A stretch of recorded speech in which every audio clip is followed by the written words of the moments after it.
Quando eu ainda estava no corredor, indo para o meu quarto, passei a ouvir o choro da noite anterior e já fiquei completamente arrepiado.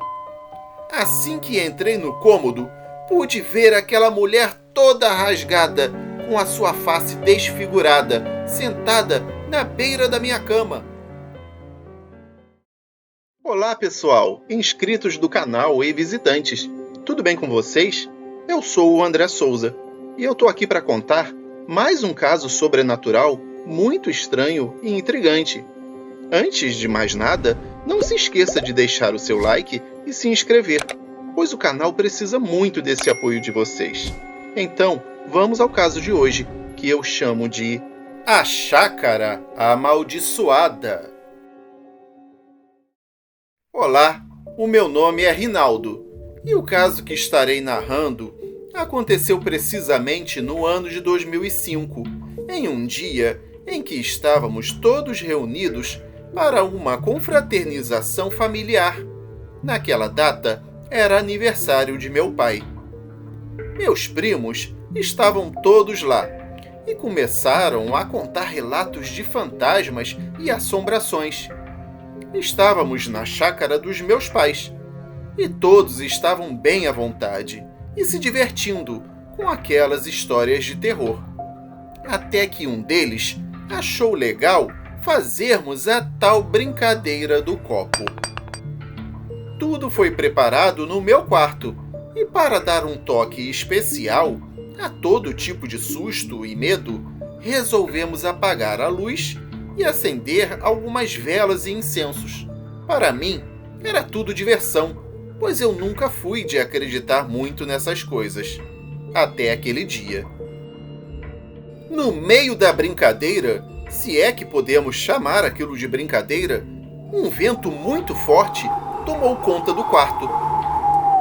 O que era impossível, já que estávamos com as portas e janelas bem fechadas. Minha prima começou a chorar freneticamente e ninguém conseguia acalmá-la.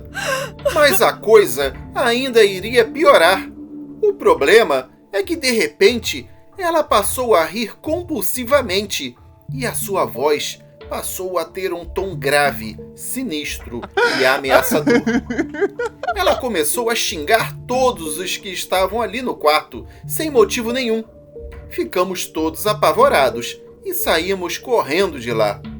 Quando nossos pais nos encontraram, falamos o que tinha acontecido e apressadamente eles foram para o quarto, já que a minha prima ainda não havia saído do cômodo. Eles a encontraram no chão, desmaiada, e a reanimaram.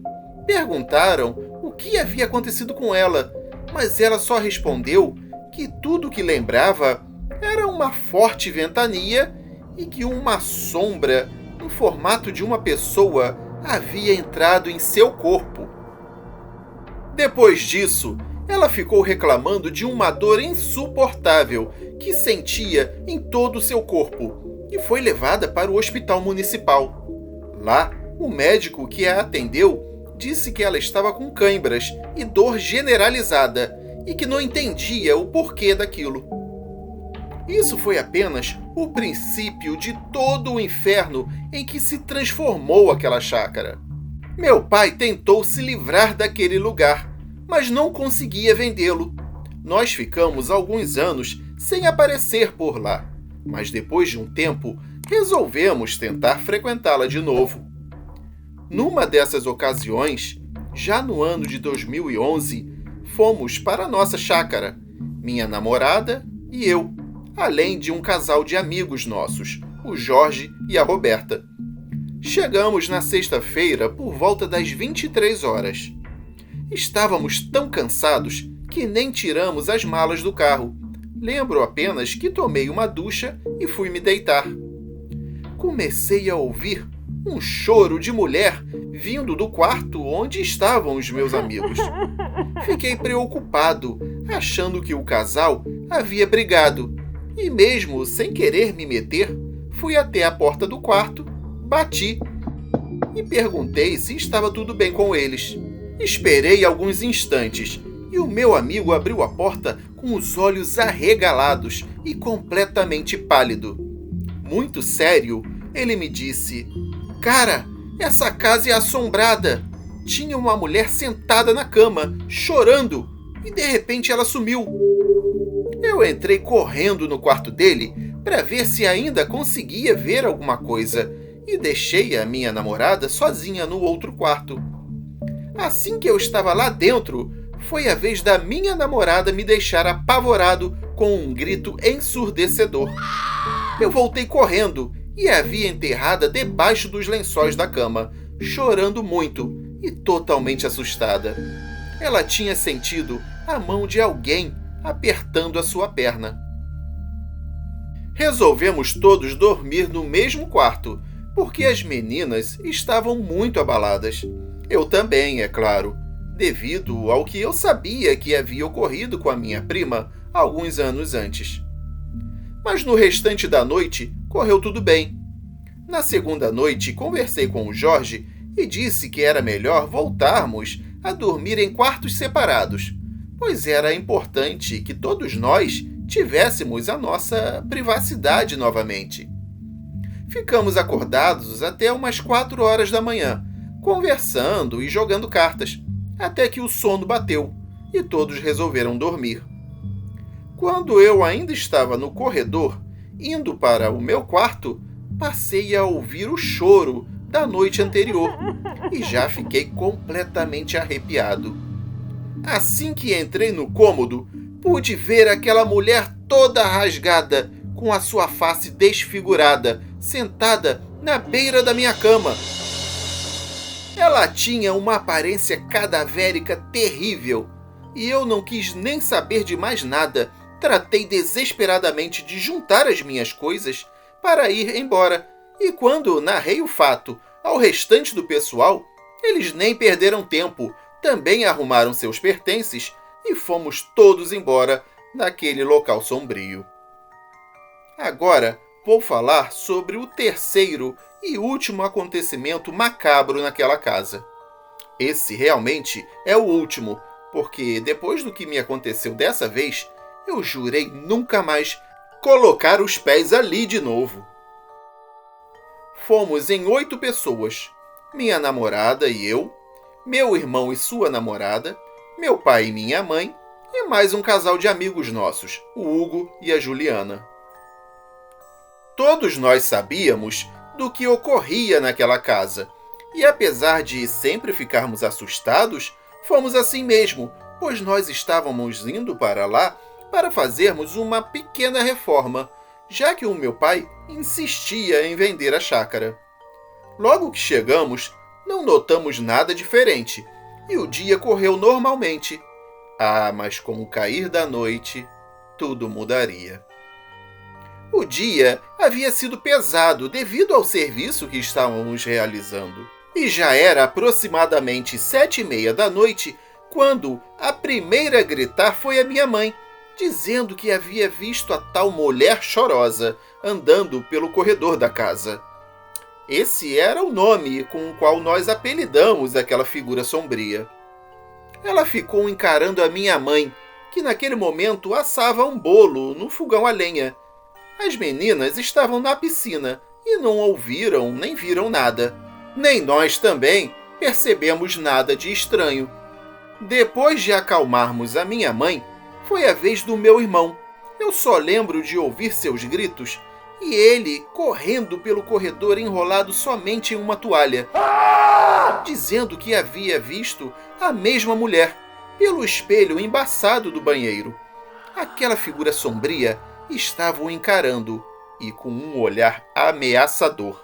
Tudo isso ocorreu ainda no sábado e eu fui dormir aproximadamente às 1h30 da manhã. Estávamos dormindo na sala, enquanto as meninas dormiam em um dos quartos e os meus pais no outro quarto. De repente, comecei a sentir um vento gelado na altura da minha nuca, como se alguém estivesse soprando em meu pescoço. Acho que, devido ao sono, no primeiro momento eu não dei muita importância, já que é normal naquela região viradas de tempo repentinamente. Só que logo após isso, eu senti alguém puxando o meu lençol. Virei rapidamente e pude ver a tal mulher chorosa sentada na beira do meu colchão. Me encolhi ao máximo que pude e prendi a respiração. Ela levantou-se e então eu pude perceber que ela não andava e sim flutuava. Flutuando, ela foi até onde eu estava ali encolhido. Abaixou-se lentamente e ficou me encarando de um modo assustador. Eu tentava gritar, mas a minha voz havia congelado. De repente, aquela mulher mudou de fisionomia completamente. O que antes era ameaçador parecia ter passado a ser dócil e amável. Achei aquilo muito estranho, mas eu acho que quando o Hugo a assustou, pois quando ele a viu bem próxima de mim, ele deu um grito de pânico muito alto, ela novamente passou a ficar ameaçadora e foi embora, atravessando a parede. Eu não consegui dormir o resto daquela noite. No domingo, eu estava com muito sono e, para minha sorte, o tempo estava horrível. Chovia muito e forte o tempo todo. Então aproveitei a tarde para dormir. Deitei na cama de casal dos meus pais e rapidamente peguei no sono. Poucos momentos depois, senti alguém acariciando meus cabelos. Abri os olhos e era minha namorada, que havia se deitado na mesma cama. Eu só voltei a dormir tranquilamente. Passado mais alguns instantes, eu senti novamente os meus cabelos sendo acariciados.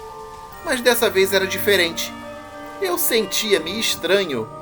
Era um carinho que eu nunca havia sentido antes.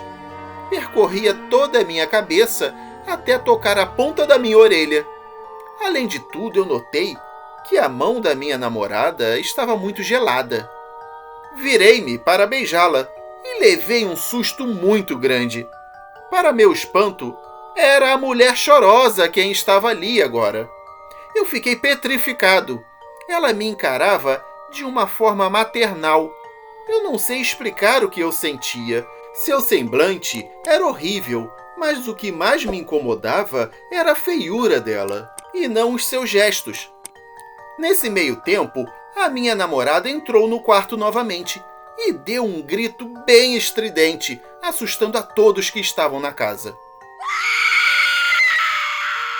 A entidade atravessou a parede e sumiu. Eu nunca entendi o porquê daquele fantasma gostar tanto de mim. Não faço nem questão de saber o porquê.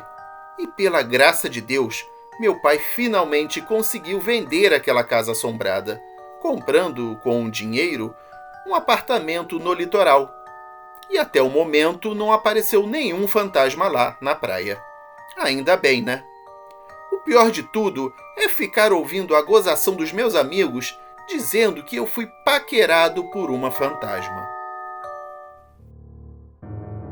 E esse foi o nosso caso para ouvir no escuro de hoje. Espero que vocês tenham gostado. Deixe seu comentário com sugestões, opiniões ou críticas aqui embaixo. Não esqueça de dar o seu super like no vídeo. Eu sou o André Souza e me despeço com um forte abraço. Até o próximo caso para ouvir no escuro.